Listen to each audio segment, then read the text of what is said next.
c'est-à-dire qu'il faut l'amener sur les outils qui rentrent dans son quotidien et l'accompagner pour peu à peu intégrer ces outils au service de ce qu'il fait et surtout regarder aujourd'hui ce qui fait que peut-être General Motors a des problèmes, c'est-à-dire aller plus vite dans l'information par rapport à ses concurrents, innover, parce que c'est des outils formidables d'innovation, et recréer un contexte d'entreprise qui soit favorable à l'élan d'une société qui est obligée de se transformer.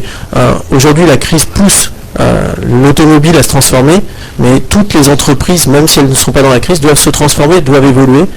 C'est là le premier des conseils, c'est pas utilise obligatoirement comme Barack Obama ton BlackBerry, soit sur tous les réseaux, soit toi-même, regarde quelles sont tes difficultés, et par rapport à ça, tous ces outils numériques, déjà dans son quotidien, j'en suis sûr, quand il essaye d'avoir sa femme, je suis sûr qu'il utilise son téléphone portable, son BlackBerry, dans son quotidien, ses enfants, s'il a des enfants adolescents, doivent bien être sur les réseaux, ça serait peut-être pas mal qu'il regarde ce que font ses enfants sur Facebook et ailleurs, et puis s'il a une grand-mère un peu éloignée, en faisant du Skype ou une téléconférence, peut-être que ça lui permet de refaire des liens avec sa famille. Vous voyez, je crois, c'est la vie. Les outils numériques, on n'est pas virtuel, on est toujours réel, et c'est tout simplement, regardons tes problèmes, et on va te donner les éléments parce qu'il y a tout pour y répondre avec les outils numériques. Et c'est intéressant ce que vous dites, on est toujours bien réel et non pas virtuel, parce qu'en quelque part, en entreprise 2.0, on se doit de discuter aussi des concepts tels que l'identité numérique. Qui suis-je? Où vais-je? Me meus-je? Bon, enfin, oubliez la dernière. Mais donc, on doit discuter de ces concepts d'identité numérique au sein d'une entreprise. Complètement, l'identité numérique, c'est tout simplement l'identité de la personne, qu'il soit salarié, patron d'entreprise ou autre. Il y a deux grands courants aujourd'hui. Il y a le courant des marketeurs qui pensent qu'il faut tous qu'on soit une Madonna ou un Barack Obama. Ou je crois tout simplement que faire attention à ce qui se passe, parce que si vous n'êtes pas, et si vous ne faites rien sur le web, on parle de vous, il y a des gens qui mettent des photos de vous, il y a des agences qui parlent de vous, agences immobilières, vos anciennes écoles, vos anciens amis, etc. Et les constats sont malheureusement les plus graves. C'est-à-dire on se rend compte un jour qu'on a une photo un peu embarrassante et c'est au moment où on a besoin d'un recrutement, c'est le directeur des ressources humaines qui la voit avant vous et qui fait que vous n'êtes pas embauché. C'est peut-être votre futur fiancé qui tombe sur des forums où vos ex ont dit des choses un peu désagréables, etc. etc. Donc c'est un grand défi et je crois que là les entreprises elles ont aussi un devoir de conseil et d'aide auprès de ses salariés et globalement les collectivités locales, les élus, faut aider et c'est pour ça que c'est intéressant que les dirigeants soient les premiers à être formés et conscients de ça. D'où l'importance de ne pas voir ces outils comme des solutions miracles que l'on implante et tout simplement que tout va fonctionner tout seul. Il est excessivement important de former des gens à l'utilisation de ces outils, d'avoir ce qu'on pourrait appeler communément des évangélistes.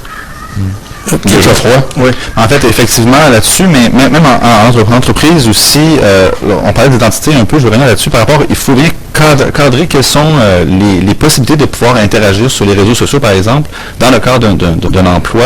Et actuellement, il y a un certain flou là-dessus. Beaucoup d'organisations qui n'ont pas réfléchi à leur politique intérieure ou au règlement qui doivent être acceptés par les employés ou les collaborateurs. Et c'est dans ce cadre-là que c'est mal perçu par les hautes directions comme étant une perte de temps d'être sur un réseau parce qu'ils n'ont pas cadré quel est leur usage, quel est leur intérêt d'avoir des personnes qui font connaître leur entreprise via le web ou pas. C'est pas tous les entreprises qui ont besoin d'avoir des profils Facebook. Par contre, ceux qui ont besoin, s'ils sont amenés à réfléchir à ça et que c'est dans leur stratégie d'affaires d'être visibles dans les médias sociaux pour amener du trafic sur leur propre environnement, et ils pourraient laisser des marges de manœuvre plus grandes à certains de leurs salariés, par contre. Et vous parlez de ces grandes entreprises, et je n'ai peut-être un cas récent qui me concerne personnellement, mais je regardais, ce monument du commerce au détail qui est Sears, ou peut-être qu'a été la compagnie Sears aux États-Unis, Sears Roebuck. Et, ayant eu des problèmes récents avec certains électroménagers, je me suis amusé justement à faire une recherche sur Internet, et c'est incroyable le nombre de forums, de blogs avec commentaires à la chaîne où on décriait, mais absolument la société Sears, et nulle part je n'ai vu d'intervention de la part d'un employé, d'un responsable des communications, d'un responsable du service à la clientèle, venir intervenir et dire en quelque part, oui, il y a un problème, c'est possible qu'il y ait un problème, il n'y a personne de parfait en ce moment, mais au moins, à tout le moins, vous pouvez entrer en contact avec nous. Et ça, en quelque part, c'est une des pistes, justement, que les entreprises auraient tout intérêt à poursuivre. Est-ce que je me trompe en disant ça, Xavier? Ah non, complètement. D'ailleurs, souvent le premier intranet, le premier outil d'information des salariés, c'est en tapant le nom de l'entreprise sur Google. Ils en savent plus sur l'entreprise que ce que l'entreprise leur dit. C'est d'autant plus vrai pour tout ce qui se passe. De nombreux exemples de réactions. Les entreprises les plus 2.0, c'est celles qui ont un grave problème. L'exemple type qu'on donne, c'est les sociétés de train en Suisse. Ils avaient un discours qui était les trains arrivent toujours à l'heure, il n'y a jamais aucun problème, etc. Et puis il y a un passager, un jeune, il a mis un blog, il a mis les horaires, il a dit à tout le monde vous pouvez passer des SMS en mettant le train en retard, comme ça s'informe. Et ils se sont retrouvés avec un outil d'information extraordinaire que tous les usagers utilisaient, parce que c'était le seul endroit où on savait exactement à quelle heure arrivait le train. Cette compagnie, aujourd'hui, elle est 2.0. Il faut éviter effectivement d'attendre la crise et de réagir avant avec une nouvelle vision qui est la participation des collaborateurs, des salariés, mais des clients, des associations, des collectivités locales. Je serais heureux un jour, évidemment, qu'il arrive exactement la même chose avec les trains italiens, pour avoir fait leur connaissance. Alors là, ce serait probablement catastrophique. Les trains canadiens aussi, mais encore là, Pierrot Péladeau, je vous dirais plutôt, est-ce qu'il y a vraiment des trains canadiens? Ça, c'est la grande question, parce que malheureusement, notre réseau ferroviaire ici est en bien piètre état. Et d'ailleurs, savez-vous, statistique intéressante, savez-vous qu'au Canada et aux États-Unis, les transports ferroviaires sont une technologie qui, comparativement à il y a 50-60 ans, a pris beaucoup de retard. À savoir que les performances des trains d'il y a 50-60 ans étaient de beaucoup supérieures à celles des trains aujourd'hui. Donc, on a régressé en termes de performance, en termes de rentabilité, en termes de productivité dans les transports ferroviaires ici au Canada ainsi qu'aux États-Unis. Ce qui est quand même fascinant. Alors que lorsqu'on utilisait des trains à vapeur, eh bien, les trains étaient beaucoup plus rapides, beaucoup plus à l'heure, beaucoup plus fiables et beaucoup plus nombreux. Le temps, c'est qu'il faudrait se créer un site. Je reviens à cette approche bottom-up qui, bien des entreprises, bien des dirigeants d'entreprises ont de la difficulté à assimiler. Probablement un des plus beaux exemples que l'on peut nommer justement, qu'on peut dire ainsi, c'est celui de Google qui dit à ses employés, vous vous réservez un certain pourcentage de votre temps que vous travaillez en entreprise, que vous pouvez consacrer à quelques projets de ce soit. Imaginez, pensez, réfléchissez.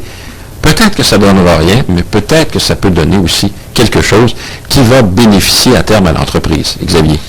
Oui, tout à fait. On voit de nombreuses entreprises qui font comme Google aujourd'hui, qui donnent du temps aux salariés pour innover, pour réfléchir, pour travailler, pour être présent sur la toile, sur le web. Mais attention quand même. Parce est-ce qu'il y a un danger à cela? Le vrai danger, c'est d'avoir une politique interne qui soit pas en accord avec la communication externe. Je ne me permettrai pas de revenir sur Google, mais entre ce qu'on voit sur certains sites, sur la politique interne et la réalité, vous savez, si on donne 4 fois le travail qu'on peut faire dans une journée, on peut dire au salarié s'il veut ne pas travailler, mais de toute façon, dans les faits, il va travailler. Donc, c'est là aussi où l'entreprise 2.0, et c'est ce qui nous a un peu gêné à Boston, l'entreprise 2.0, c'est pas mettre des outils. C'est pas dire, vous avez des blogs, des réseaux sociaux, des wikis. Vous voyez, je suis sûr que dans les auditeurs, il y a déjà plein de gens que j'ai perdus là en disant tous ces mots. C'est une entreprise qui se transforme. Moi, je crois que les plus beaux mots de cette nouvelle entreprise, c'est la confiance. J'ai confiance avec les autres. C'est l'échange, c'est le dialogue. Et puis, c'est un projet commun, un projet d'entreprise. Vous voyez, pour des technos, je pense qu'on a des termes qui sont millénaires. Et l'exemple que vous avez donné sur le train, il est vrai aujourd'hui sur les nouvelles technologies. On peut être très vite dépassé, on n'a pas besoin d'attendre 50 ans.